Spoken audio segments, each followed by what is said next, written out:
You are listening to Tales from the Vale, hosted by local pizza proprietor Tony Michelot and Leigh Gilligan, peripatetic wine industry veteran. A podcast where we have conversations with wine industry personalities, passionate foodies, business identities, and community leaders who live, work and play in and around McLaren Vale and the Fleurieu Peninsula. Tales from the Vale.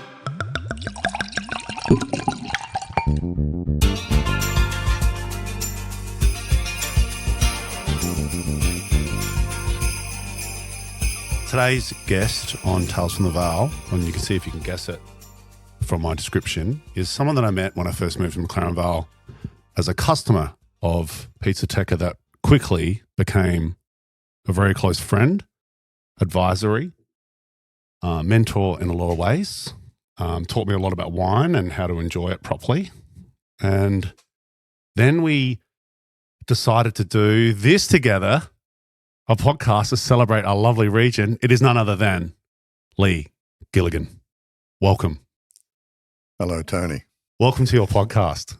Thanks, mate. What did you think of that intro? I'm finding this a bit embarrassing, really. No, well, you should find all the other recordings embarrassing, more embarrassing than this one. Well, okay. But don't be embarrassed. All right. I think it's really cool. It was something that I'll just explain. Leigh did not take lightly, and he needed to have some arm twisting for me to convince him.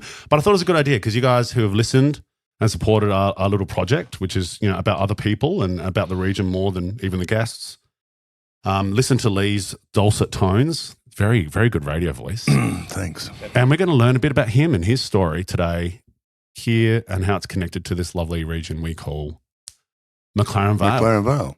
We're going to go all the way back to 1910.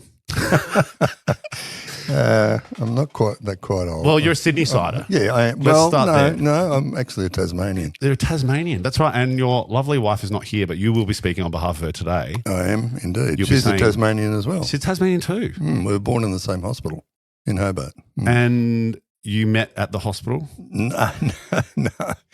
No, but her mother actually. Can I just say that she did invite, you told me off air that you have to say we and not We, I. yes, So if yes. we hear Leigh saying we, he Yes. has permission to talk on behalf of the Thank lovely you. Jen, who's amazing. She's another podcast in itself.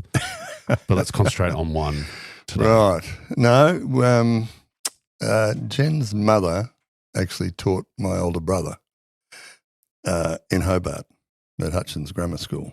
Your family always from Hobart, like when they came to Australia? My mother was, and my father was from New South Wales. They met before the war in New South Wales. Dad went off to war. Was actually The Great War? no World War I think so. World War II. Leigh's not that old. No, he went. He was in the 2nd 30th Battalion, and he was based in Malaya, as it was then, and got taken prisoner by the Japanese and went to Changi Prison, where he spent the rest of the war. And unbeknownst to my mother, he actually survived. She thought he'd been killed, but she actually heard his name when they read out all the prisoners they released. So, How incredible. my father. Did he ever talk about it with you? Yeah, quite a bit. Only the good stuff, as most soldiers do. All the funny stuff that happened to him. Not the fact that some of his friends were killed and some were killed in prison. Some were torpedoed on a hospital ship. Just what a generation that Yeah. faced that. Braver than I am. Mm. I don't know whether I could have gone off to war, but anyway. He came back and moved to Tasmania with my mother after the war. And my mother was pregnant when Dad went away to war with my older brother, Ross. And they came back and they had a daughter, Jill, and my sister, my only sister, and then me in 1951. So I was born in Hobart and Jem was born in the same hospital a few months after me. And we met at university in Same Sydney. birth year?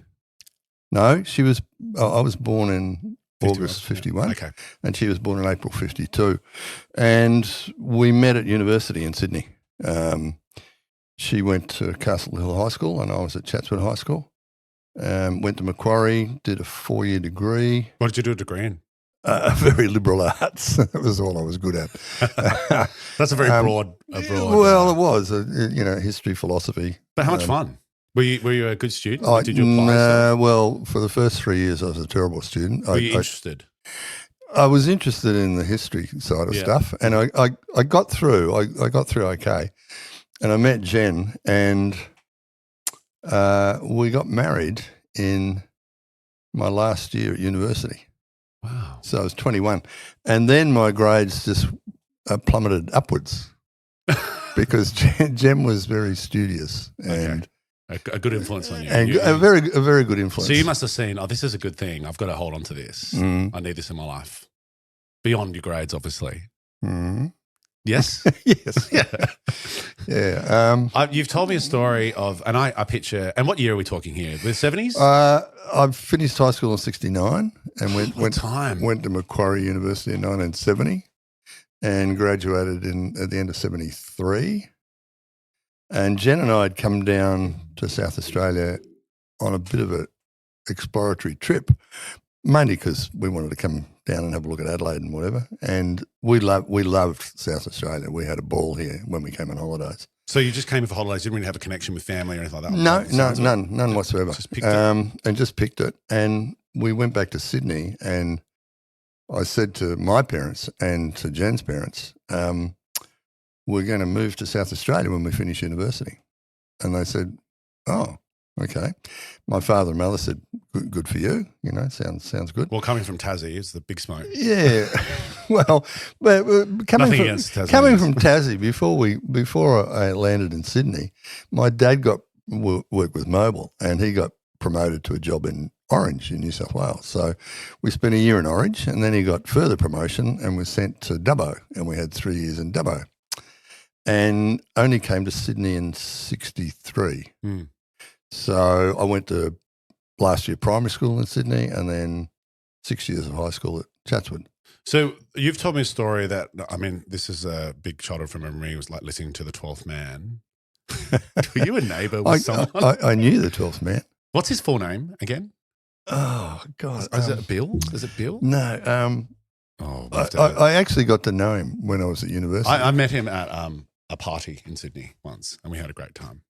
I won't say anything more than that. He's a very funny guy. He is. He actually ended up living with Billy Birmingham was his name. Yes.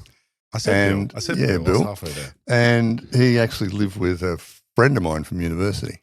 For those that don't know, you shouldn't be listening because you should know. The 12th Man is like a parody comedy records. They're like high-selling records when people used to actually buy things in Australia out of any category. Yeah.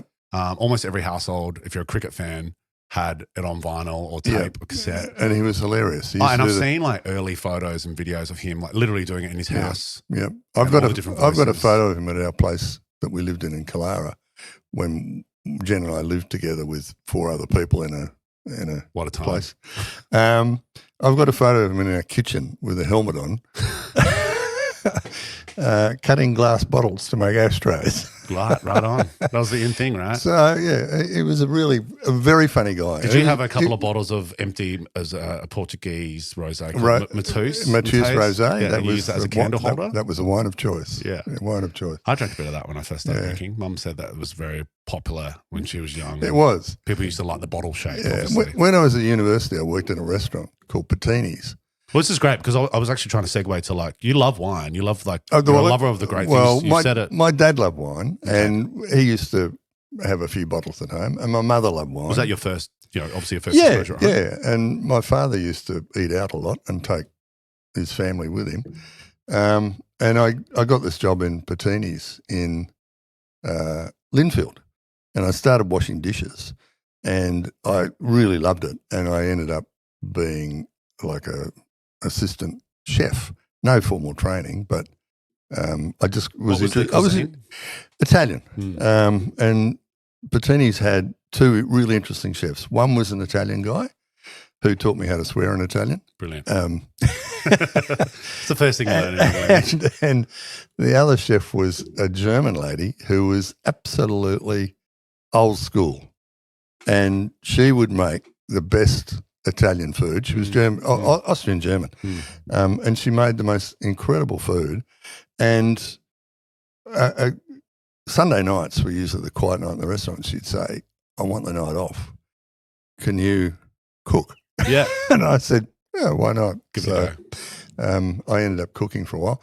Are we then- talking like, I just want to imagine the dishes. Like I'm imagining like a veal scallopini. Yes. Like yes, classic yeah. 70s. Yep. Veal Italian. veal with masala. Yeah, and, yeah. yeah. Bring and- them all back. Yeah, no, it was fantastic. And she made the best strudel I've ever had. It was stunning. Did you ever, I'm just want to go in Sydney. I spent a bit of time in Sydney and we always went to a place called Una's, Una's. which is like an Austrian schnitzel place and had an amazing roti. And I think it was another one. I want to say Maggie's, No. Potts Point. No. Oh, anyway. That was after me. Okay, cool. Don't forget. It looks like it was there then. I left there at the end of 70. I actually arrived in South Australia New Year's Day, 1974, Wow. with Jen. So we'd moved. We decided That's we'd when you move. moved. That's when you arrived. That's when we moved. So you arrived into Adelaide CBD?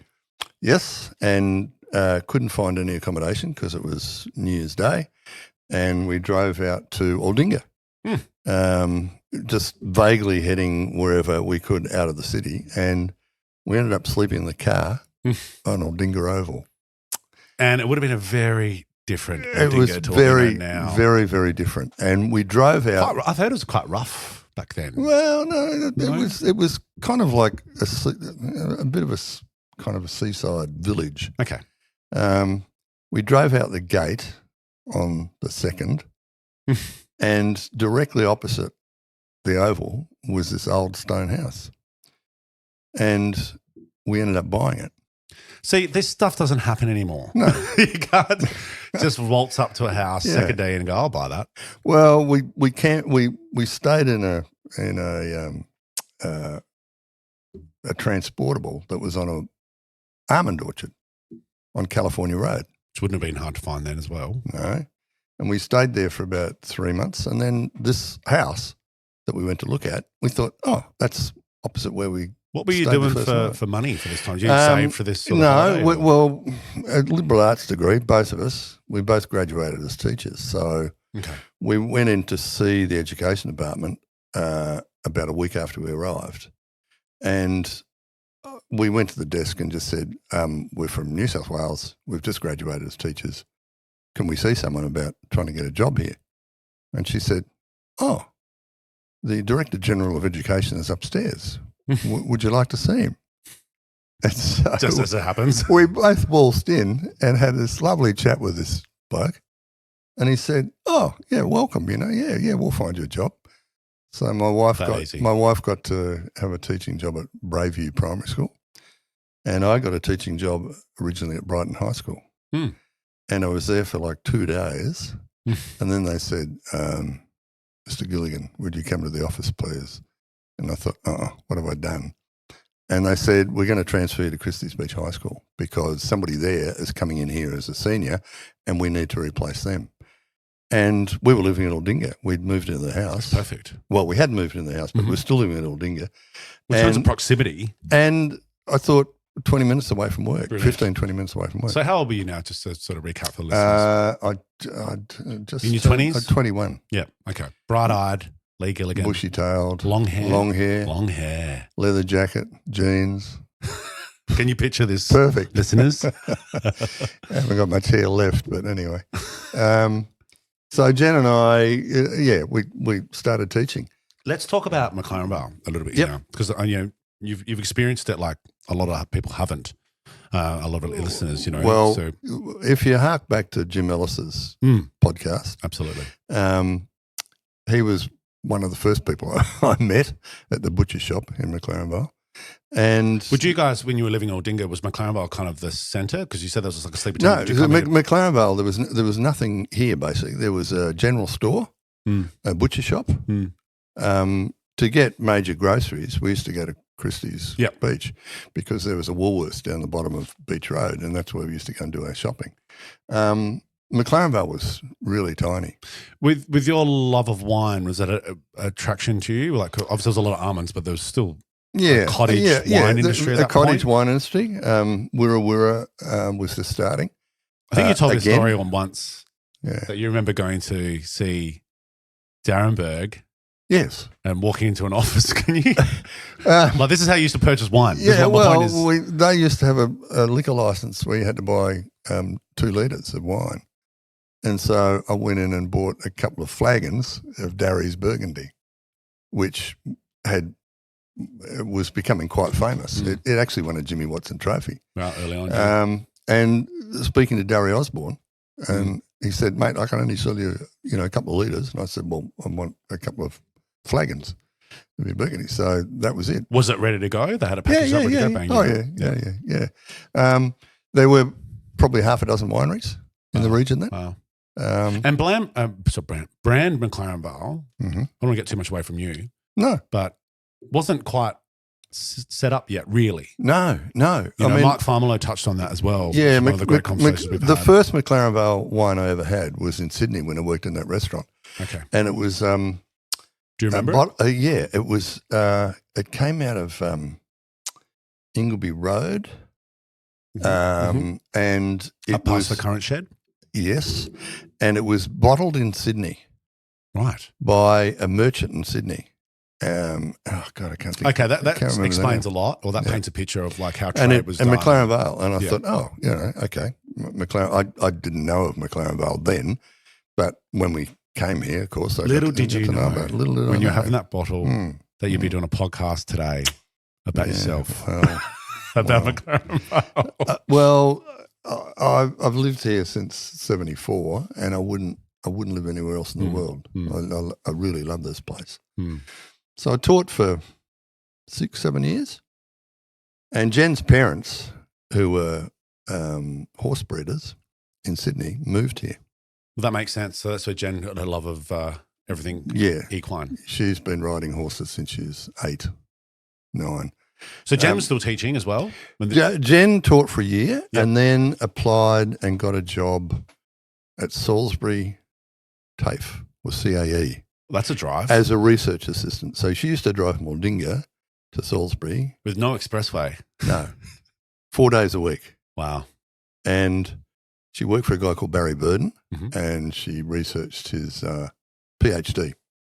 So when you say researcher, and we'll talk about Jen for a little bit. He was doing a research on it was a child based research program, and she used to have to go and interview parents and kids and record all sorts of information for him, and she loved it. And at the end of that year, she wasn't sure whether his research program was going to be extended, so she applied for a job, and she got a job at Mount Compass Kindergarten because she was a junior primary teacher. Right. So she got a job there, and then then Barry rang her and said, "Look, I've had my program extended. Do you want to come back?" And she said, "No, I've, the driver's getting me, sending me nuts." So she went to work at Mount Compass, which is not too far for those that don't know. No, and that was a lot quicker. And I was still teaching at Christie's, and playing basketball. Bad basketball, yeah, but you love basketball. I did, I did love basketball. Where did that come from? Where did that? I played at high school, okay, and we had a pretty good team. We had a couple of American students who went to Chatswood High School, so our team wasn't that bad, What attracted you to the sport? The basketball? It's quite technical. I had a PE teacher. Oh, I can't think of his name. He was Czechoslovakian, and he took us for some basketball lessons, and it just so happened I'd watched a film about the Harlem Globetrotters on TV. So I thought I can dribble behind the back and do all this sort of shit. And he said, "Yeah, I think we should get a basketball team together." So all the guys that had PE at that stage decided to play basketball. So why I'm touching on that is because obviously you've come here. Obviously you're young and you can make friends really quickly, but that's a great way as well outside of the schooling is to get a bunch of mates together. And at Christie's, we had a staff team that played in a competition in Marion, and we won 2 premierships down there. Mind you, we had 2 American teachers at Christie's High School, one of who played college basketball. Wow. And all the guys, all the guys were really good. And we had another guy that joined us. Well, you must have been good then if you're on that team. Well, I know you don't like to toot your own horn. No. I was, a substitute, come on, Gilligan, Where did this, you know, we know that you worked in the wine industry and we'll get into that. When did that leap happen to, well, you're extensive. Can I just say, yeah. You're extensive veteran. I'm not sure about that. Of wine. Itinerant, I think, would be more, to put it bluntly. When I came down here, I got to know Greg Trott at Wirra Wirra. That name's come up a million times. Well, he's a legend. And not from you. No, he's a legend exactly. in this area. He died a number of years ago.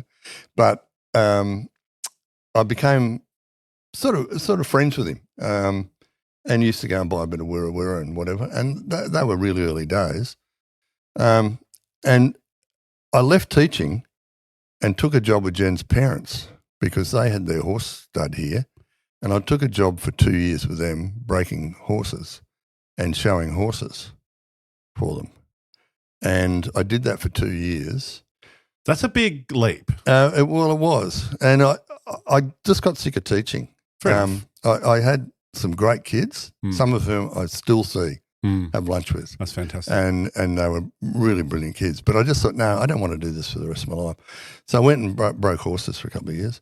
And then were you riding and on them? Yeah, like yeah, you're yeah. like, I'm thinking Kevin Costner here. Yeah, no. A terrible rider. Were you driving a ute? I used to drive a truck. We used to have utes in this country as well, by the way. Yeah, I know. Some bloody good utes too. I used to drive a truck. Anyway, after so you're a cowboy. So you went from teaching to McLaren Vale cowboy. I wasn't really a cowboy, but we showed horses interstate and stuff, and we did really. And things were good in the horse industry at that stage. And then we decided that we had a child by that stage. We adopted Sami in 1976. Great man. Christmas. And we were then thinking of adopting. What was the process of adoption like back then, if you don't mind me asking? It was difficult because Jen and I decided when we were at university that we didn't want to have our own kids. Mm-hmm. So it was a conscious decision? It was a conscious decision. Jen was very strong on, we'll have good jobs, we'll have money. There's lots of kids in the world that need families. It's a very admirable thing. Well, everyone said, the kids are lucky. We were lucky. We were very lucky. We got 3 really great kids, all adopted, all from Sri Lanka. And that in itself was a bit of a drama because we applied when the Vietnam War was on in 75 and then Saigon fell and that all fell through. And we were told that we could adopt. So were you applying for Sri Lanka particularly? No, it was just came up that was possible. So we applied and we'd actually been approved for a child. And was there a department that you had to go, a government department? Yeah, the welfare department. Yeah. And we had a welfare officer come out and sort of go, why don't you want to have your own children? Live with you for a week, just watch you taking notes. He came out and we were sitting down having a cup of tea and he said, why don't you want to have your own children? I said, well, why? There's enough. There's enough kids in the world. And anyway, he stamped the thing approved. So we thought, right, we'll go to Sri Lanka. And then they had a Third World Nations conference in Sri Lanka and the government made a decision, no more adoptions. Forget it because it looked bad for the country. Right. And so we thought, so we thought, okay, where else can we go? Why would it look bad for the country? Children being taken and not being cared for in the country of origin. So lots of children were going to Europe, to Sweden, Denmark, Germany, and don't even unpack that. You couldn't argue with the government. That was their decision. Yep. And so we thought, where else can we go? And we thought, okay, Thailand or whatever. And then about 9-10 months later, the government changed their position, said, okay, no, we've decided we can't cope with all these children because their services in Sri Lanka were pretty abysmal in those days. It was a third world country. Is it still? It's improved a lot, but they've had major dramas with civil war and whatever. And it's still quite poor. I mean, parts of it it's an absolutely stunning country. If anyone's on holiday, go to Sri Lanka. It's brilliant. I've heard that. Great surfing, great fishing, great mountains, great walking, and the people are fantastic. I've never been to that part of the world. It's a really lovely place. So we thought, okay, back to Sri Lanka. And so we went back to try and find the child that had been allocated to us originally, and it disappeared in the system. We had no idea, no name, nothing. So we said, okay, well, we'll start from scratch again. So we started from scratch and we got allocated Sami. And so we went in at the end of 1976 and we adopted him. He was 3 months old when we got him. So we what a jolt. Having a child Just, immediately. No, but just bang with like a 3-month-year-old though as well. Oh, I'm a new father. I've got 2 wonderful little girls. Yeah, well, been 3 months. We put him in a suitcase in our hotel room in Sri Lanka because we didn't have a cot or anything. So, made him a bed. He came back and we got back in time for Christmas lunch and we went out to a restaurant in North Adelaide with Jen's parents and her sister. And we put him in the storeroom right by our table and he slept right through lunch. So that was a really good introduction to Australia for him. Yeah, and parenting in that time. So, and he's turned out to be a really lovely boy. So we see a lot of him. Well, he also kindly donated his boardroom space for our first couple of podcasts. We did first 3 or 4. Until we chose this lovely spot, which is Leigh's house, which is just stunning today. So good. Anyway. So we'll just get back to the wine transition. Okay, so from when I left teaching and went to work for Jen's parents, I worked for them for 2 years, and then I got a call from my old school, from the headmaster, Dick Arnold, who I got on really well with because he was interested in horses, and of course I was interested in horses. So he said, "We've got this fantastic job for you. I want you to come back." And I thought, do I really want to go back? And at that stage, we had a second child, and I thought, okay, we were dependent on Jen's parents for my job, and Jen was only working part-time at the kindergarten. So I went back teaching part-time, which was the biggest mistake I made. I probably should never have done it, but I did. And then I taught for another couple of years, and I thought, no, that was a bad decision. I really enjoyed the teaching, but I got a bit of promotion above my point of competence, put it that way. So one night, Greg Trott came round to our place for dinner, and I said, I'm really teed off with teaching. I'm going to leave, do something else. And he said, really? He said, would you like to come work for me? And I said, what doing? And he said, General Dog's Body. General Dog's Body. And I thought, what's that mean? And he said, I'll tell you when you come and work for me. It sounds so appealing. You don't even know what your job is. I went and worked for him, and I earned half the money I was earning teaching for the first 6 months. Because he said, I can't afford to pay you much, because it was pretty minor where we were in those days. And so I worked for him, and he put me in charge of the cellar door. We're talking like late 70s now? No, we're talking mid 83, 84. Okay, cool. And he said, come and work for me. So I did, and I mowed lawns and cleaned the toilets and swept the floors and did sell a door. And so then he said, I'll put you on a bonus. Anything you sell over this amount, you get a bonus through sell a door. So I worked my ring off, I can tell you. And this is your first sales job, by the sounds of it. It was. And I could talk the leg off a chair. Yes. So as we're currently finding out, yeah. So I worked for Greg, and I don't know what you're nervous about, Leigh.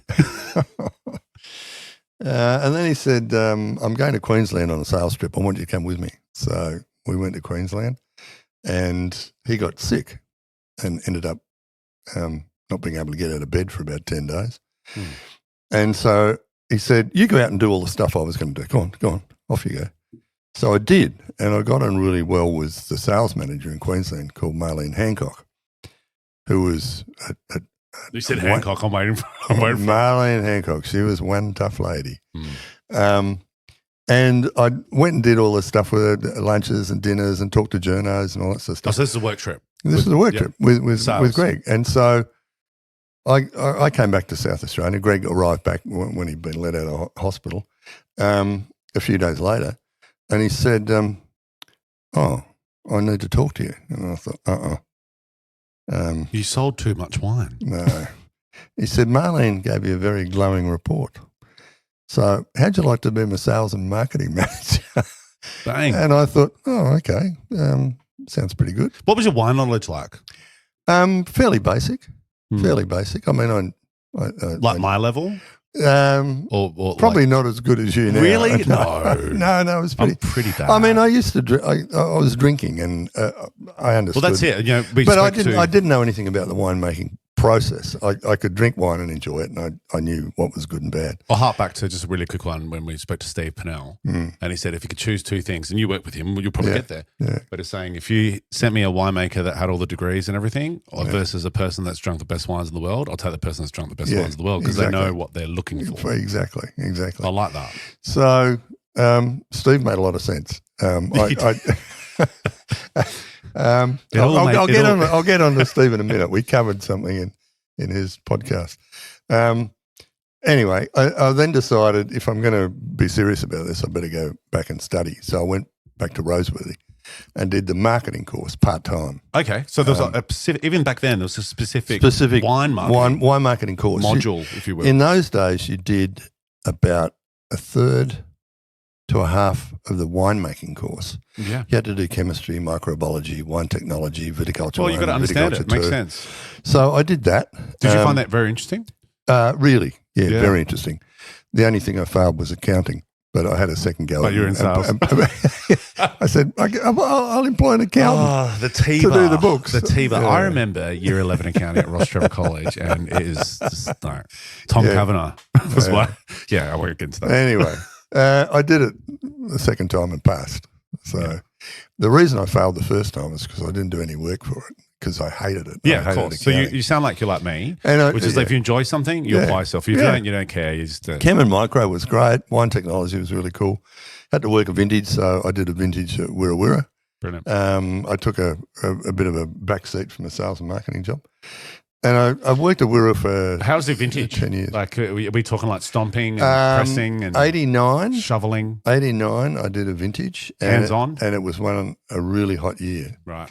And so all the fruit coming at once? Yes. And we had it backlogged. We had tons and tons. Just taint. So I worked with Mark Day, who you has passed away, but he became a good friend of mine. So that's where you met Mark. I met Mark at Wirra Wirra. We both started. If I remember correctly, Ecolo? Yeah, Ecolo. And the beautiful wine that he made. And Colts wines. That we had at Pizzateca for a period there. Yeah, he was a fantastic man. Yeah, he was lovely, really lovely guy. So he came as a cellar hand when I was working as a cellar hand, and the winemaker. He loved Italian wines, didn't he? Yeah, yeah. He really was a big ambassador for that. He used to import Italian wines. Yeah. I bought quite a few Barolos and stuff from him. And that's actually really like good. It's really cool that you brought that up because it's our history is, for me it's been long. Maybe for you it's short because it's all relative to the timeline of your life.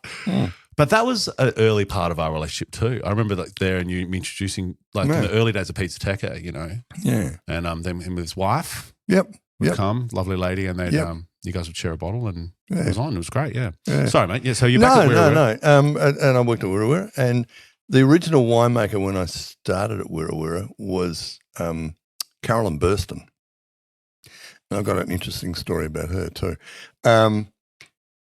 She was a really bright lady, and she was there for a couple of years. Was it rare to have a woman? More unusual then than it is now.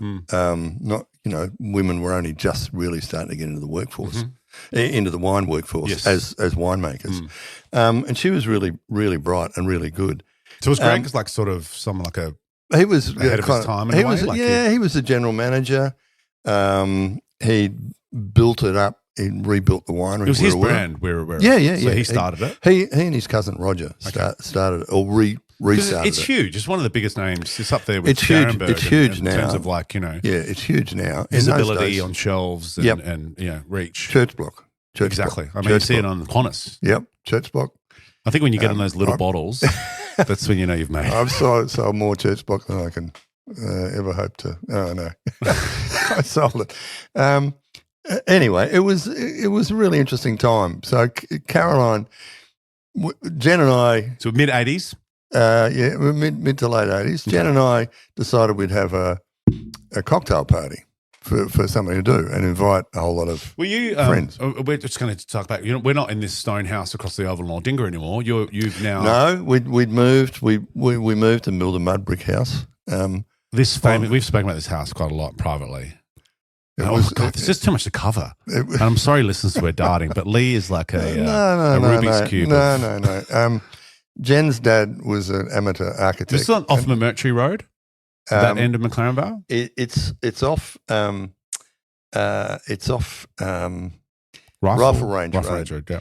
And it used to be the old rifle range in McLaren Vale, Wollonga. And it was owned by a guy called Tom Strout Road. Yeah, of course. And he'd given back way to Wollonga. Yeah, he'd given the property to his daughter, Pauline. And so we approached Pauline because Jen's parents had the property but one up the hill, up Jackson's Hill Road. So they were living here at that point? Yeah. They moved here in 1974, only a few months after we did. You're like, yeah, we're getting away. And they're like, oh, by the way, we're moving here. So, we're moving here. Thanks, guys. So, but it was did great. you get along well? Jen's parents were fantastic. Great. It's important to have that. I have that with my father-in-law and my mother-in-law. It's good to have that. No, they were. Do they like wine too? They did. Yeah. Well, McLaren Vale's a good place to be then. Well, I've got lots of. You're missing something big. An interesting story. When we first, not long after we moved here, we'd been here about a year, and we went to the Alma Hotel in Wollonga. Mm-hmm. That's one of three pubs. Yeah, one of three the pubs. bottom one. And Jen and I went in, we're having dinner, and I said to the bartender, have you got any wine? And he said, oh, mate, I'm just the manager. I really don't know anything about wine, but we've got a bit of a cellar in there. Go and have a look. So I went in and bought a bottle of Irvine's White, it was called, and it was made at Great Western in Victoria. And I said, how much is that? And he said, a couple of dollars. And I said, oh, okay, all right. So we had it and drank it and thought, that's pretty good. So in those days, no drink driving laws. I went back and said, could I get another bottle? And he said, yeah. He said, and I said, tell you what, I'll toss you double or nothing for it. And he said, okay. So I tossed and I won. So I got the second bottle for nothing. I love this. And then I said to him, do you want to sell any of those wines you've got in there? And he said, yeah, I don't know anything about them, but, come back and have a look. So I raced the next day and saw Bryce, Jen's dad, and said, guess what? They've got some really interesting wines at the Alma Hotel. Do you want to go and suss them out? So we went and bought 3 or 4 dozen of all sorts of stuff. Mixed lollies, yeah. And some of them were really, really good. And it cost us basically nothing because the guy said, I don't know what they're worth. Yes. And I said, neither do I. You saw an opportunity to take advantage of someone. Yes. And we did. Well, I thought, well, this poor publican. Well, the guy that owned the pub wasn't poor. That was for sure. Anyway, we got some nice wine out of it. So I've had a couple of experiences like that. Anyway, where was it? Oh, yeah. The house. No, Carolyn Burston, who was the winemaker. Oh, we're there again, are we? Well, and it's another interesting story, I think. She came to our party to be the judge at a cocktail party. What do you mean the judge of the party? Was she going to tell you if it's a good party or not? We invited all these people to come and they had to produce a cocktail. Brilliant. And dress as their cocktail. Brilliant preface. Love that. So some of them were absolutely outrageous. Costumes, cocktails, whatever. And I said to Caroline, we'd like So hang on, you had to make the cocktail and you had to dress like the cocktail? You had to dress like the cocktail. I love that. It's good. So we had a martini Navratilova. That's great. That was tennis. Are we talking tennis? Yes, they served the cocktail in a cut tennis ball. For those that don't know, her real name was Martina Navratilova. That's right. But this was Martini Navratilova. I get it. Was it a dirty martini? Yeah. Some of them were absolutely brilliant. They were fantastic. Anyway, in the meantime, I got to know this other guy who was a sommelier at the Hilton International in Adelaide. And so I rang him and said, mate, would you come and be a judge with Carolyn Burston? And he said, oh, well, yeah, okay. So he turned up with a couple of half bottles of champagne in his pockets. And he and Carolyn. Was he dressed as a cowboy? No, he came in the way you did. He came in a suit and a bow tie, but he had half bottles of champagne in either pocket of his suit coat. So one bottle, so full bottle or two halves? Two halves. So he and Caroline judged and got absolutely knackered, Yes, absolutely knackered. Mm. And it turns out a few months later, they were married. Ah. And they're still married. They live up in the Barossa. Anyway, she left Wirra Wirra and Ben Riggs came as the winemaker. Thank God for that cocktail party. Yeah. So I worked with Riggsy for several years. Mark Day came and went as a assistant winemaker. Kind of, he had no. And you were heading up sales. I was sales and marketing. Sales and marketing. Head. Yep, head of sales and marketing. And then Greg called me one day and said, "I'm going to take a back seat, so I want you to be general manager at Wirra Wirra." This was 92. Wow. Into 92. So I became. So things are really starting to take off for Australian wine. So things are starting to take off. Export was happening, which was really good. Were you doing some overseas trips at this point? No, and that's what really irked me. Trotty was looking after the overseas markets. So I was doing all the domestic He was stuff. doing all the fun stuff. Yes. Yeah. And we sent a young guy called Henry Rymel to the UK who lived there. Why does that name sound so familiar? Well, he's part of the, related to the Rymels, famous Adelaide family. He went and had a full-on year in London playing rugby and trying to get people to buy Wirra Wirra. And in the end came back. And it was not an abject failure, but it didn't really work. I think he was having too good a time with the ladies too much rugby. Playing rugby. Yeah. And drinking and carrying on. And he's a lovely guy, Henry, a really lovely guy. And I said to Trotty, we need to really get serious about export. And he said, and we're exporting a bit to the UK at that stage. That was it. And I went on a business trip to Tasmania and had dinner one night with a chap called Peter Rymel, who was from Coonawarra. Yes, that's what I thought the Henry Rymel was from. No, but he's sort of related to the family. It's a very, very famous. So I was talking to Peter and just said, I'm a bit jacked off that, Wirra isn't doing, export and whatever. And, I think there's more roads to hoe, more rows to hoe. Yeah, absolutely. So I didn't think anything of it. And about 2 weeks later, I get a phone call from our Victorian agents who was selling Rymel wines in Victoria. And they said... I just pointed at a bottle that I bought. No. We'll talk about it after, but can I open it? Yeah, of course you can. We're right into this. How are you going for time? Good, man. Great. We're on... Anyway. Yeah, we're fine. It's going to be a double episode probably.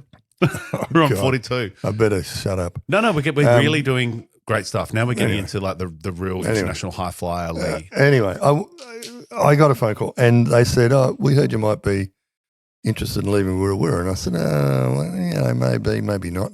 I've got a good job and I'm being well looked after. So this is from the Victorian rep of Rymel? This was from the distributor. Why wouldn't they call you directly? Why would they get the distributor to call you? I don't know. And the next minute I get a call from a guy called John Innes, who was the winemaker at Rymel in Coonawarra. And he said, are you interested in a job in Coonawarra? And I said, maybe. And he said, why don't you come down and see us and we'll have a chat. So I went down to see them and they hadn't built the winery at that stage. It was This is a big thing because, the whole podcast, we've been talking about McLaren Vale and Aldinga and Christie's and everything. So this is pondering a move to Coonawarra. Southeast. I didn't seriously consider moving there. Basically, the job was to be there some of the time and be out. So you imagine I'll be just driving there? That's a 3 or 4 hour drive? Yeah, about 4 hours. Yeah. In what car? Can I imagine what car it is? I mean, I'm in the 90s, so we're talking like a Falcon or something. In those days, I had a Nissan. Oh. Or Datsun, whatever you like to call it. Datsun. And I drove down in the Wirra Wirra company car, actually. Okay. I drove down in the Mitsubishi. Do you want me to edit that out? Yeah, no, that's fine. I told Greg. No, I didn't. I just said, I'm going away for the weekend. I'm going to Coonawarra. And I went down. We had a fantastic meeting. Did you like their wines? I did. From the ones I saw. Did you, and I'm just on a personal level, if you were to walk into a role like that and you didn't like their wines, would you take the job? No. Yeah, you got to believe it, right? Yeah, You're selling something. You have to. Yeah, you have got to. you. And I got on well with John, and Peter was fantastic, and Peter's wife was gorgeous. We went for lunch at their place. Jen and I stayed the night in the pub, the Royal Oak, and we drove back the next day. And about 2 days later, I got a call from Peter Reimel saying, "We really want you to come and work for us." Would it have been hard for people? Well, it would have been different then, but it would have been I imagine it being a harder region to attract people, good people to. It was, because it is isolated. It is a bit isolated, yes. The people that That's what I was live getting there love it. And when I used to commute back and forth, and eventually I bought a house in Penola. And so I'd stay for 2 weeks and come back to Adelaide for 2 weeks. And the kids and Jen were here? The kids and Jen were here because they were still at high school, and we didn't want to uproot them and whatever. So you guys had a home here and you bought a second home there? Yeah. And bit of rain on the roof. Rain? Yeah. Oh, it's amazing. So I thought long and hard about it, and I went in to see Greg and said, do you want the good news or the bad news? And the good news is I'm leaving. Were you nervous going in there? Obviously, this is your first foray, and you've risen the ranks quite a bit from what did he call it? Dog's body. General Dog's body. Yeah. To general manager. General manager. It wasn't as grandiose as it sounds. It was a bit more money and, whatever. So did you earn more money at Rummel, if you don't mind me asking? Was it a step yes, up? And you did. got to achieve some things that you really wanted to do. And you couldn't do it. The first thing that Peter said, they had 2 labels. One was Old Penola Estate and the other one was Rummel. And he said... We were talking about this last night with my father at Pizza Tech. Yeah, and he said... The horse? Yeah. The Olympic? Yep. So the wife was an Olympian? No, they were both shortlisted. He and his wife were both shortlisted for show jumping. So you guys had a lot in common. We did. Wine and horses. As I only found out afterwards when I went to work for him. Right. So I took the job. I loved it. They were absolutely brilliant. How long were you there for? Nearly 5 years. 5 years. And so you were able to do some actual international... The first thing he said was sort out our 2 labels. We need to sort that out because I'm not sure. What, in terms of design, refresh, or what are we doing with them? Yeah, what are we doing with them? Okay. So we put it all under one label, under Reimel, and we revamped the label slightly, and he was happy with that. And he said, the next thing I want is export. So I was there for 3-4 months. Were they growing, estate grown? Yep, 100%. Amazing. They had a beautiful vineyard, and he said, we're going to build a winery. And I said, oh, okay. So they were processing off-site? No, they were processing on-site. They had tanks and a crusher and whatever, but no physical building. They had 2 ATCO huts. So I used to go down to meetings in the ATCO hut, trudging through the mud, when it rained in Coonawarra. Which would be quite a lot. Which is quite a lot.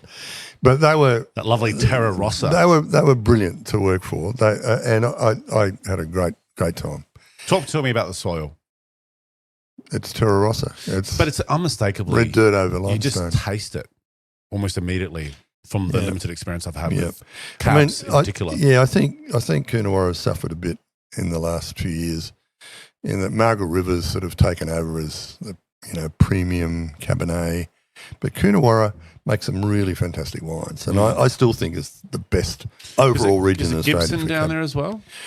Rob Gibson? No, he's in the Barossa. Okay. Sorry, guys. No, that's all right. I know Rob too. Give me some other Coonawarra wineries, the lesser-known ones. I drove through there in March. Right.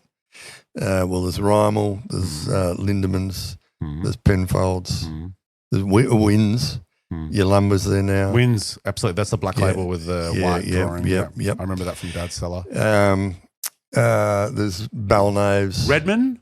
That's the one I was thinking of because it looks so much like the Gibson as well. I actually get those two confused, the labels. So there you go. It was Redmond. Balnaves. My friend Sam Kelton loves the Redmond and we've had some. There's some really, and some great people there. Some fantastic people. And it was at Penley Estate. Penley Estate. And they had remember they had that cellar door here in McLaren Vale on Main Street. They had a crack. I'll come to that in a minute. Okay. Oh, God. So, you got your fingers in everything. Anyway, I met Norm Dool and Drew Dowie, who became my partners previous podcasts. We could do the whole podcast together if you like. I know. Literally 2 episodes ago, or when this comes out, maybe 4 episodes ago. Yeah. We should have interviewed Drew Dowie, but we didn't have the podcast up before he passed away. Anyway, I met Norm Dool and Drew Dowie and became friendly with them, and they asked me for some advice. I was still working for Rymel. They asked me some advice about starting a label. So I gave them some advice, and they said, what's that cost? And I said, nothing. Well, your advice on the pod was don't do it. I said, if you want to make money, don't do it. Just sell fruit. But they really wanted to start a label. So it's so cool, like, just sorry to go in again, but like it's very different to now. You hear stories about how personal relationships, you don't need the degree. I mean, I know you went to Rosebery and done that, but how the pathway just naturally happens. That happened for a lot of people. Yeah. It's great. I love that. I love hearing that. You do meet some. Because it's just so, like, it sounds informal, and probably was, it's so much easier when you condense it down to a 30-second block. Yeah, a lot of other things happened. I mean, I went to Rosebery. There was a guy called Colin Malott who ended up working at Coriel. And he was a vineyard guy. And he worked in Coonawarra for Hazel Groves, and he used to hand plough the vines. Wow. Wow. And I mean, what do you mean hand plough? With a horse and cart, Wow. And hand plough. People like that you meet. Mark Bolton, who is quite well known in fine wine circles in Adelaide. I went to college with him. There's some really, really interesting people. Yeah. And would you find that, we spoke about that, I think, with, I think it was Joe.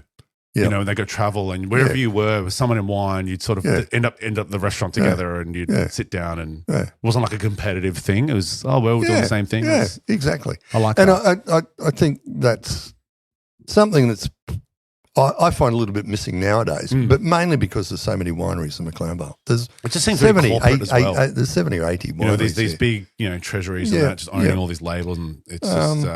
But a lot of the people, I mean, we've done some of the interviews on the podcast, Steve Pannell, Oliver Staranga, Joe DeFabio. Do you want me to pull up Spotify and just go through this? We've done quite a few. So, I mean, they've contributed a lot to this district. So Norm approached me about coming back to McLaren Vale.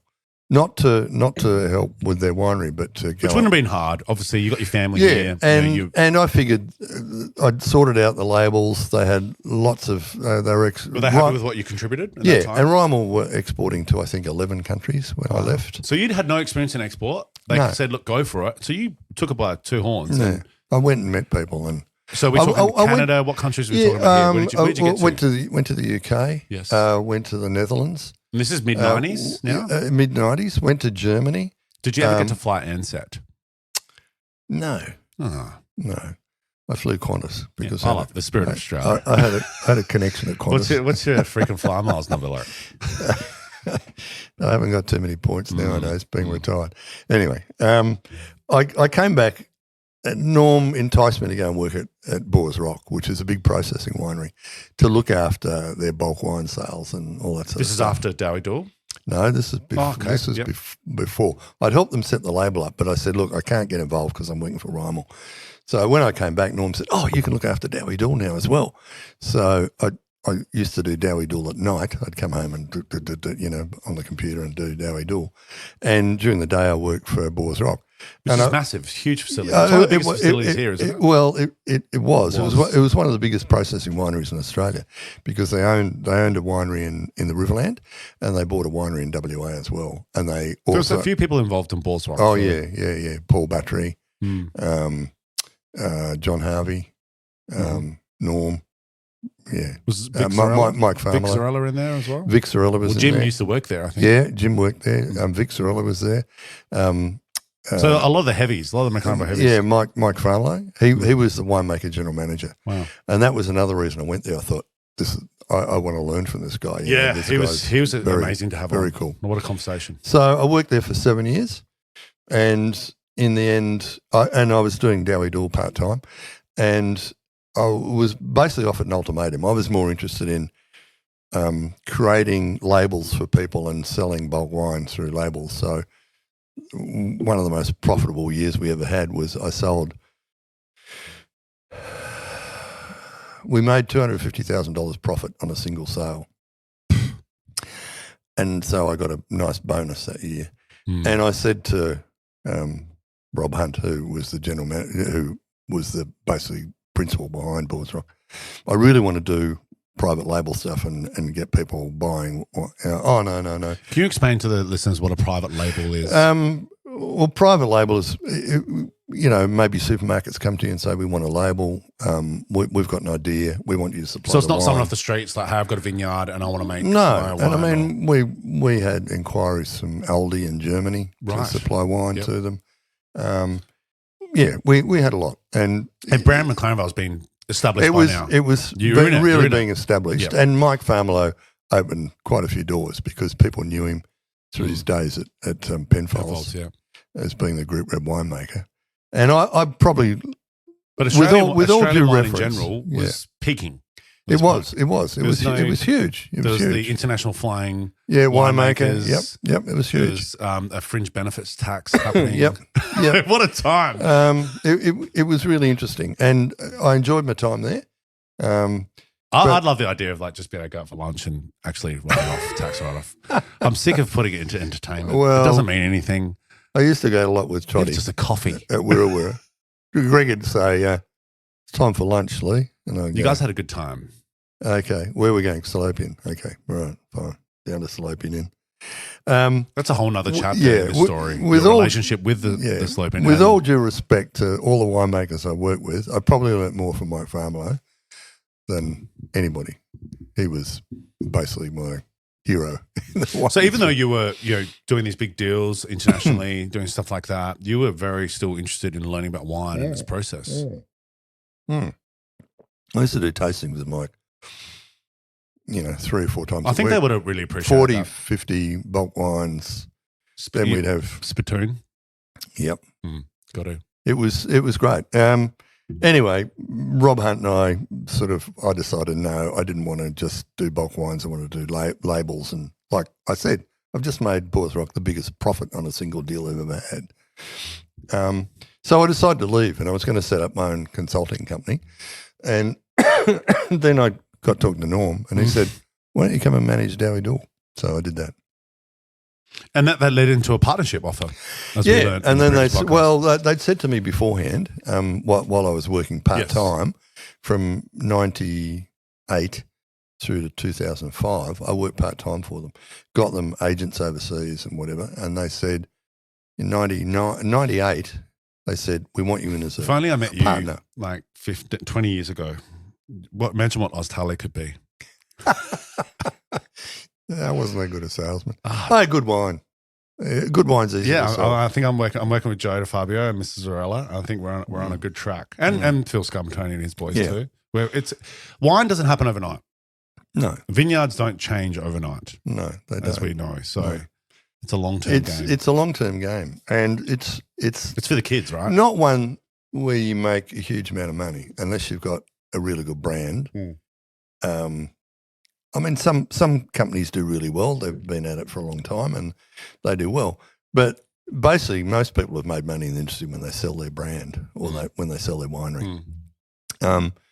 And Norm and Drew and I ran Dowie Dool until 2000. Which is a big moment because this is the first time out of your whole career where you've actually had a sense of ownership, if I'm correct in understanding. So what did that feel like? Jen and I originally became quarter partners with Norm and Jane. You popped in a wee there. Yeah, we became partners with Norm and Jane and with Drew and Lulu, Drew Dowie and Lulu, who I'd met at Wirra Wirra. She worked at Wirra Wirra and Drew fell madly in love with her and married her. So, they offered me a quarter share. And then about 6 months later, Drew said, oh, this is bullshit. And I said, what do you mean? And he said, you need to be a third partner. And I said, well, how much more money do I got to chuck in? Nothing. You've worked hard enough. Love that.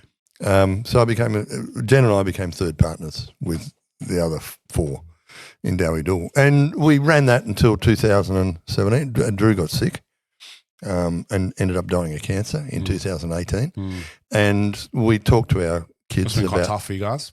It was. I still miss Drew terribly. Yeah. He became a very good friend.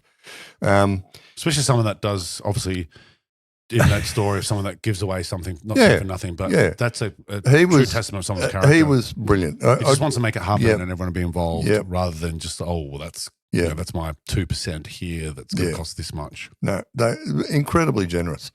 And two really lovely guys. I don't think we ever had an argument in all the time we worked together, which was 20-odd years. So I think something must have worked. And when Drew got sick, we said to the kids, to Norm's daughter and to Drew's 2 daughters and to my 3 kids, anyone interested? No, not interested in buying a winery. So our winemaker at that stage, Chris Thomas, we said to him, we've already spoken to you about buying into the business. Why don't you buy it from us? Because Drew's crook. And is it something that a winemaker like Chris could well, Chris said, oh, God, it's a big thing. It's a big thing. Yeah, you want quite a bit of money for it. And I said, well, see if you can find some partners. So, God, I've got to give it to him. He went out and found some partners. It's still going? Yeah, it's still going. And strong? They've had a few problems because they had a lot invested in the Chinese market. Yes. And that fell over. But they're back on track and China's Did you spend a lot of time in China? I had 2-3 trips there. In what regions? Mainly south. Guangzhou? Guangzhou, to wine fairs in Guangzhou. I love China. I have so much fun there. I really do. Chris has been quite And I really like dealing with the Chinese people. I've been burnt once, but you can get burnt anywhere. Yeah, of course you can. But I find a lot of parallels with, most cultures are the same, but they are very generous, generally speaking. Yes. With gifts, the tradition of gifts. And also I like the fact that it's not like you have a meeting and the first thing you start talking about is money or pricing. Even just having a tea or usually a cigarette or a glass of wine or a beer or whatever is first. Yes. And sometimes it can be frustrating because you're on a schedule and you drive 3 hours to a factory. When are we going to get to the And bottom? you sit down and we're going to have lunch. And it's like, I just want to get to this price. Can they do what we want to do for the right amount? But Dowie Dool had good success. I want to segue. I'm going to cut you off because you just poured a glass of a bottle which has the word Gilligan on it, and it's got a big G. And I brought it along today because I love this wine. This is your own wine, and you can explain to me after. But I just want to give you some relevance here on what it means to us. So in COVID, I called you up, and that was such a weird time if you think back to it, wasn't it? So crazy. But we drank a lot of wine. So, hey, man, I want some more of that Shiraz, that SGM that you've got. And we've got a couple of cases, and Susan and I plough through the cases but one bottle, which is this one, because you're running a bit low. I've actually run out. Yeah, they ran out. Yeah, that's it. So this, Susan will listen to this and she'll kill me because this bottle, our first daughter, this was brought to the hospital when Gigi was born. And the fact that it's got a massive G on there, we knew, and I was so thin. Now, we just come off, I supported Sue, so I come off a 3-month, 4-month sobriety thing. I'm like, if you're not going to drink, I'm not going to drink, and we'll do it together. And it was a different time because when we had Gigi, for a month before we were going in, still with the COVID paranoia and all that, I was actually on lockdown. So I was working from home. It was one of the most productive months I've ever had in my life. I'm talking AirPods, getting things done, emailing, all that crap. And we brought it to the hospital and with every intention of opening it, and we're there at the Ashford for a couple of nights, and we didn't even drink it. We didn't drink at all. It just wasn't on the agenda. Good for you. Do you know what I mean? It was just like the whole thing where Rafa's the second one was, we're like, no, we're having a wine. But, fair enough. And nothing against Rafa if you ever listen to this in future years. It was just a different space. And and it's just a beautiful wine. Thank you. I love it. So it means a lot. And I'm glad I can share it with you today. Well, how did that come about? That was off my old vineyard, the property we had, the old rifle range. I might have another glass. In 98, I decided to plant a vineyard. You planted it? Yeah. At that mud house? Yeah, across the creek. Yep. 10 acres, all Shiraz. And I decided we'd do a Shiraz Grenache Mourvèdre. And my older brother, Ross, and I had bought a vineyard in McLaren Flat in 2001. Okay. An old 80-year-old Grenache vineyard, dry grown, bush vine. So, what did you do with that? we Did you hand pick it? picked it in 2002, and we made our first wine. Where did you make the wine? At Balls Rock? No, the first one we made it in 2001. So my Shiraz vineyard, it was a straight Shiraz. It was the first crop off my Shiraz vineyard. We made it to Drew Noon, who was my next door neighbour. So good. Yeah, he was my next door neighbour, Drew and Ray. So is this like 4 years after planting? It was basically a 3-year-old 98, 99, 2000. No, it was the fourth year. How did that look? It actually looked pretty bloody good. Do you have any bottles left? No. Oh, what a shame. All gone. Could have grabbed one for me. I wish I did. It was really good. I gave some to my German agent, and he pulled it out one night in about 2007 and said, we used to have these mass wine tastings.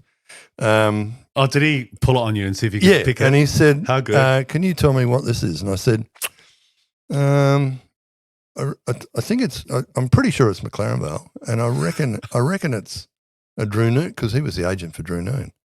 And I said, I reckon it's a Noon Shiraz. And he said, that's not bad. It's pretty close. And I said, it's mine. And he said, yeah. Mm. So Drew had made it. It was very much a Noon style. What time did you pull off? 10 acres for the first crop? Oh, the first one we pulled off. 10? No, we probably pulled off a couple of tonne to the acre. Okay. And I gave him enough to make me a barrel of wine, and the rest I sold to Rosemount. Oh, you sold the fruit. Yep, got Yep. you. Oh, wow, cool. Sold to Rosemount. And I got really good money for it. And the second year, I think we picked 45 tonne off it. So you've done a bit. Just sales. How were you in the vineyard and these first things? Did you plant it? No, Sami, my son looked after the vineyard. And that's what he does now. Yeah, yep. And he's very organised, Sami. He is. He actually managed the vineyard for me. Where did he get that from? He's got a great work ethic. He always had a great work ethic as a kid. I mean, when he was 13, he was gassing tanks at Wirra Wirra. You know, he'd come in on the weekend when everyone had the days off. And he's got a wonderful family. And gas the tanks, and he worked vintage. He did what he could over vintage and whatever. And in Raj, just to speak about your kids as well, who I know well, he's a free spirit. He is, and a wonderful man. He's a great kid too. Yeah. And you haven't met my daughter, I don't think. No, Carmony. Yep. No, they're all really great kids. Fantastic. We're very lucky to have them. Well, it's a reflection of the we, isn't it? It's more a reflection of Jen than me. I think. I'm glad you said that. She's really good. Raj is the kind of baby of the family. Were you after Dowie Dool? Did you do this as a side project? I did it while I was at Did Dowie you Dool. retire? No, I did it. I started making wine under the Gilligan label in 2002. Where did you sell it? Half of it to Germany. Cool. So you had a lot of ties there. Yeah, really good ties. Martin Appel. You built some good relationships with some people. Yep. Did you enjoy traveling there? Loved it. Yeah, it's good country. Loved Germany and got on really well. How's your German? Schrecklich. You say, wo ist der Autoschlüssel Volkswagen? Which means, where are the car keys? Car keys. Very good. Alto, you just put in Alto and Volkswagen's fine, but wo ist der Schlüssel? I don't know why I know that. It's funny, the things you pick up. I actually went and I studied German for 6 months. It's very close to English. Yeah. You say, where is there? Wo ist der? Except they have very long words. Like Autobahn. Entschuldigung. Entschuldigung. Hofer. I always think Hofer sounds like help. Yeah. You know, if you had to have an international language, Hofer sounds vulnerable. Yeah. Help is, it's like a little yelp. It's like an excitement word. And the same thing with love. Love's kind of soft, but amore is so much softer. I digress into my international language. Anyway, I sold a bit in England, bit in Denmark. Great. A bit in Germany. And a bit in Canada. How great's traveling through Europe? I've never done business through. I did a little bit in Italy, but I'd like to do that more later in life, hopefully with a wine brand. I had really good agents everywhere. They were. So you did work with stuff like that? Yeah. I had Wine dinners. Armit in London, and they were fantastic. I had a small importer in Denmark who used to own a number of restaurants. and he was really good. Martin Appel in Germany, who was great, became a very good friend. And in Canada, had very good agents in Ontario who did really well for me. So that was a sideline. That was an adjunct to Dowie Dool. Like, because I had Dowie Dool, most of those people said, "Oh, we'll take some Gilligan as well." You sure? You really bring it along, and they're like, take some of that push up. Brilliant. So that worked really So you well. got no bottles of this left? I've got 2 in my cellar. Yeah, keep them. Well, I've been drinking the 2002s, and they're getting a bit long in the tooth, but they're still quite drinkable. Is that what you've got in there? I've got 3 or 4 bottles of 2002. This is lovely. Yeah. No, it's drinking really well. Who made this wine again? Good year. Mark Day, who I met at Wirra Wirra, and I. Brilliant. Well, here's to him, hey? I like the Island Wine Co. Proprietary Limited. I'm seeing on the back of the produced by Gilligan's Island. That's so good. Look, we're not going to round up, but we're getting to the tail end of your career. No. There's so much more to talk about. Your love of racing, horse racing, events, travel. Leigh goes like to regional Australia for 8 hours to get a loaf of bread for some bakery. You can just tell me about some story. You and Jen enjoy traveling now, which is great. You've got a caravan. Yeah. You got a beautiful home here in McLaren Vale. We're retirees, so that's it. But after we sold Dowie Dool, I worked for Sami for a year running his warehouse. This is very brief. I worked for a year running his warehouse. Then did he fire you? No. I said a year's enough, mate. A year's enough. Prior to that, I'd spent 6 months teaching English at Flinders University. I remember that. Got an old teaching job back. Yeah, I remember that. Yeah. I worked for a year for Sami. Then I got because I was working with Sami, I got offered a job by Penley Estate to look after all the logistics. So I was kind of semi-retired, and I looked after the logistics and did that for 2 years. And Gemtree Wines came to see me and said, "Oh, would you look after our logistics as well?" So I did a lot of work from here. Yeah, from home basically. That's awesome. And from Sami's office, and I did a lot of work in China and whatever. And then when I turned 70, I thought, I think I probably had enough. I'll leave. How old are you now? 51. 73. 73, yeah. So that's it. That's my life story. That's not it, guy. Don't end it with that's it. Well, there's so much more. Now we've started podcasting. We started podcasts, and like I've really enjoyed it. I've really enjoyed our relationship. I don't know if we're wrapping up, but it sounds like it. But it sounds like it. We are. I've really enjoyed how it's happened. You've been such a great window as well, and like to the community, which has been really good. And your family and my family have connected, which is lovely. Really good. Unpredictable relationship. Really good. I don't hang out with a lot of 73-year-olds on my own accord. So testament to you, but I'm not ageist either. So if there is any 73-year-olds out there looking for a friend, don't be shy. tftv@gmail.com. Well, my first encounter with you was at Pizza Teca, and it was memorable. So I love that place. Thank you. We love it too. We really do. Great I had a great service great yesterday. Family. Yeah. It's just one of those, every now and then you have a service and it reminds you what it's all about. Yep. And like everything's sort of, it's all crazy and things go wrong, but you just get to connect. And then you go, yes, it was fine. Just one conversation, one customer can change everything. And it's nice. Dinner last night with all the staff. Everyone was happy. Every Sunday, mate. Well, every second Sunday I'm there because I'm trying to share it with the kids. But as Rafa gets older, she'll come back up as well, which is good. Great. Excellent. Leigh Gilligan. Thank you. I want you to finish with why we started this podcast. I want you to tell everyone that, and that's going to be my sign off. This is my last words on this podcast. Okay. And Leigh's going to tell you why we actually do this. Thank you for listening. Well, thank you to everyone who's patient enough to get through this. I think I've said it before. We started this podcast because when I worked at Wirra Wirra, Greg Trott had a couple of lunches for old-time winemakers. Guys that have been in the industry for years and years and years, people like Edge Dennis and Cud Kay, and they're all passed away now. But Darry Osborne, etc. And they talked about their time in McLaren Vale and what brought them here and what they loved about it. And we recorded some of the conversations, and I don't know whatever happened to them. But I just thought it was really interesting listening to them over lunch and what they had to say and how things had changed since they've been here.